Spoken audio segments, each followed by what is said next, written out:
Hey YouTube, my name's Dawson. Thanks for joining me on this video.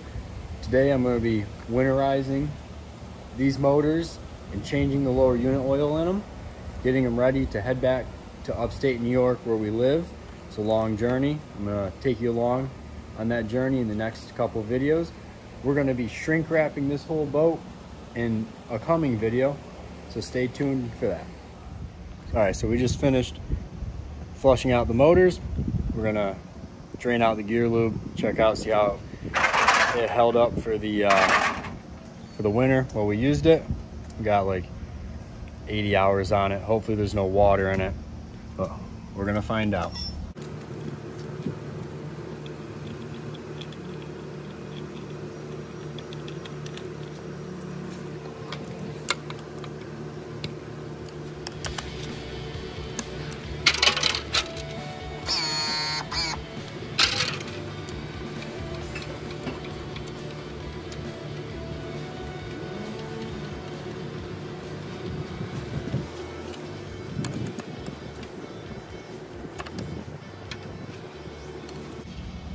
That oil there looks really good. A little dark, but not too discolored. That's really good looking oil.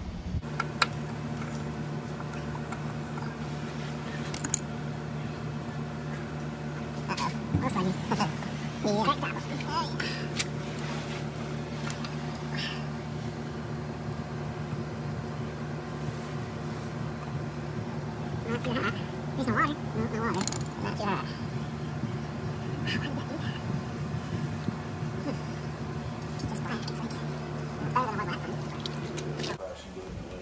So as you can see, that oil there was very black compared to the other stuff. That's really burnt. Might be because it's counter rotating, a lot more friction because it's spinning the opposite way. I don't know, but we're gonna have to start doing oil changes a little bit sooner than that. And my dad says it's low, so that's really not good. So we're gonna start doing oil changes every 50 hours probably, rather than the recommended 100. If you have Yamaha F350s, I would recommend that too. Last year we put 60 hours on a supposedly brand new outdrives, and we blew a counter rotating outdrive. And I know a lot of other people that have done that too. So probably change that oil a lot more often. Another thing we do when getting the boat ready to go home, we drain all the lower unit oil, but we also pull the midsections apart. Well, not apart, but the covers off them to clean out from underneath them, to get all that salt deposit out of it. And you know, the boat is our pride and joy, so we like to keep very good care of it. So this is one of the steps in doing that. So you see, I got this one off here, a bunch of salt all in here, a bunch of hard water stains. We're gonna clean that all up once we get the outdrives finished up. But I'm gonna take this one apart here. Now I already broke all these loose by hand. I don't recommend using an impact like this on any fastener unless you're positive that's gonna come apart, especially on these. This is just plastic with these ones here go into little brackets. These ones down here go into the midsection. These ones down here go into little metal T-nuts held in by the plastic. So I just don't recommend doing it with an impact to start. Break them all loose by hand, just to make sure you don't break anything in the covers.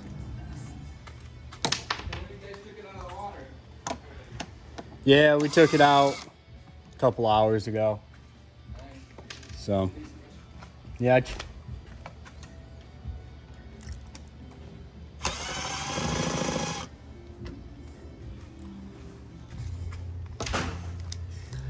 Now the last mechanic that had this apart, this was a New Jersey boat in New Jersey. They put a lot of grease on everything, I'm told, to help keep the salt out of there, because since it's colder, the water's got a lot more salt in it, so it can corrode a lot faster. So they grease every nut and bolt to make sure that that does not happen.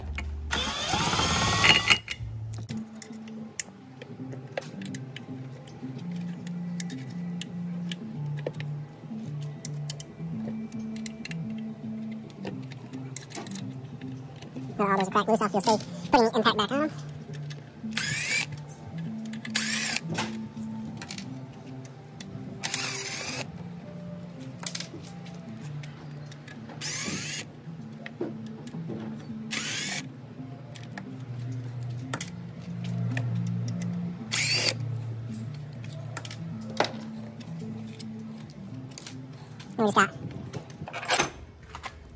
Then we just have these last two here. I'm using 11/16 wrench. It's gonna be metric being a Yamaha, but I don't feel like going to get the metric set. So it's probably gonna be a 17 or 18 millimeter, but they're not very tight. So I feel comfortable using it. I won't strip them.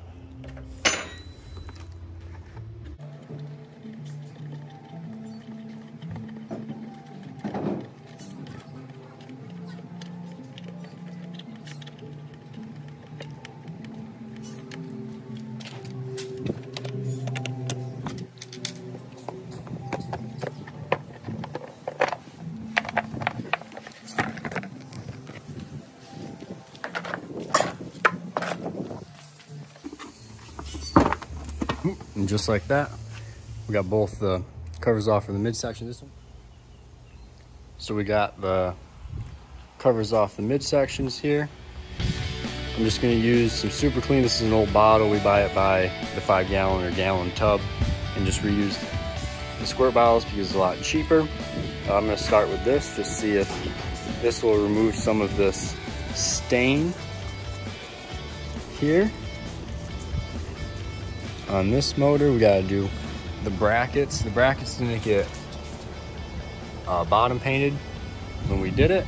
We're gonna have to do that.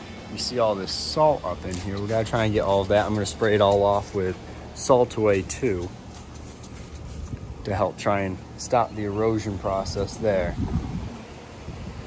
Grab a brush. Oh yeah, that's working pretty good.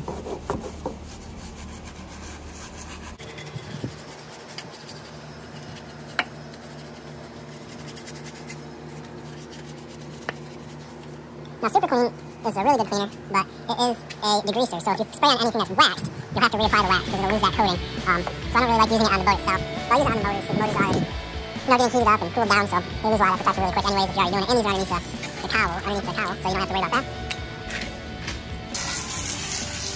So you can see just how clean that came, just with that little bit of scrubbing and degreaser. That's what we're looking for. Wash up underneath all of that stuff. Try and get all that salt out of there.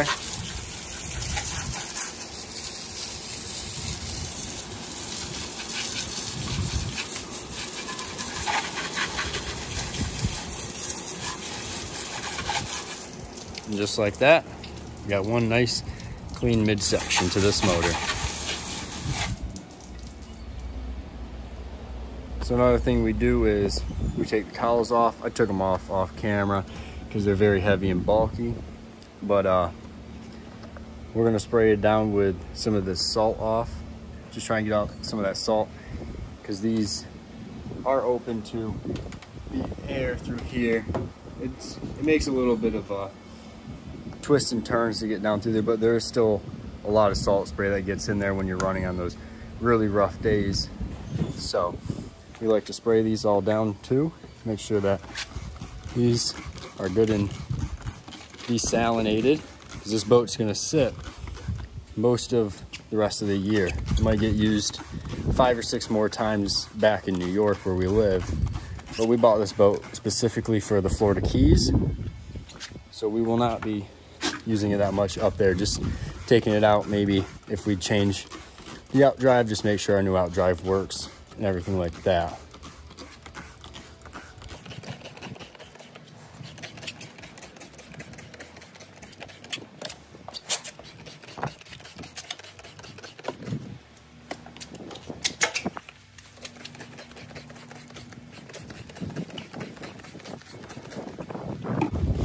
Now, another thing we're going to be doing to these motors is we're going to have to winterize them to go back home.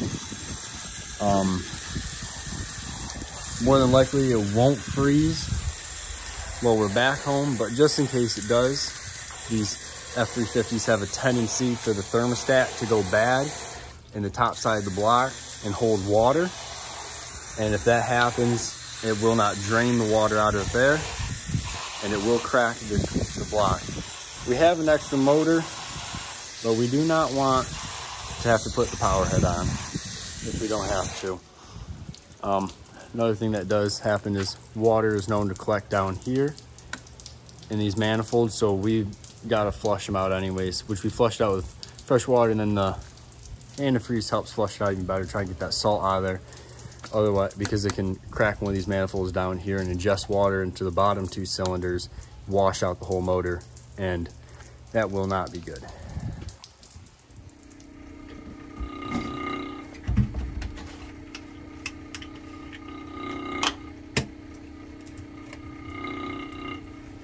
All right, guys, so now we have to do the raw water pump on the boat. So I got the valve here closed on the through hull. I normally bring a hose with me that screws in here to make it easier, but this year I'm just gonna have to pour it. And we got a lot of hoses on this boat, so I got 4 or 5 of these to pour.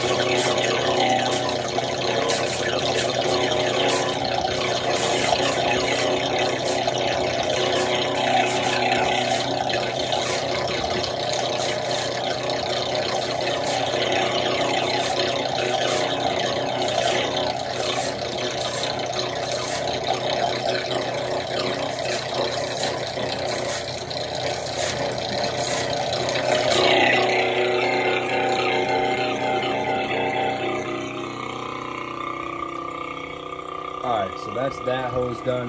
You get the idea. We've got 3 more on the boat, 2 up in the front, 1 here at the live well. So instead of showing you guys all of that, I'm just going to do it myself, because you guys get the idea.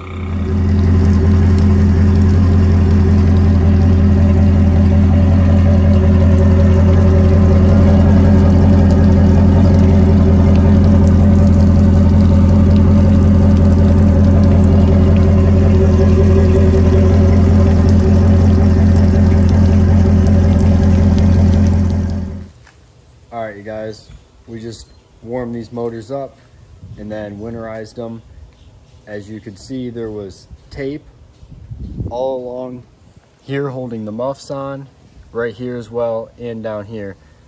That's because these F350s, they water cool the lower half of the outdrive through this one, through this intake here, but this intake also connects to this intake, which also connects to here, because this is where the water forced through here goes up through a tube down through here. So all of that water can escape if you just fill it through here. So we tape the muffs up here, tape that there, a little pinhole here, and that's the only way to actually get water all the way up through to the top of the motor. If you just try and go through this hose, I found that this hose doesn't actually keep the impeller wet enough, and you can burn up your impeller. You can see that we have these in here. These are for trailering. We actually just bought these. We used to leave them just down on the secondary trim rams, but it was too low, and we ended up a lot of times scraping the bottom of the skegs. You can see how it's kind of rounded. It should be straight. So we bought these. These are actual Yamaha parts that hold it up. So to winterize these motors, we use a 5-gallon bucket that we made with a valve in the bottom of it. We fill the 5-gallon bucket up with antifreeze, and then the hose connects to the same muffs that we use to run the motors. And that just makes it easy. And then we just start the motors up. It flushes all the antifreeze through there. Boom, you're done. All right, thanks you guys so much for watching this YouTube video. If you made it this far through the video, please like, comment, and subscribe. We're gonna have another video coming up soon. We're gonna be shrink wrapping the whole boat with all of our stuff in it. That's a big process, and we're gonna show you how we do that. Catch you in the next video.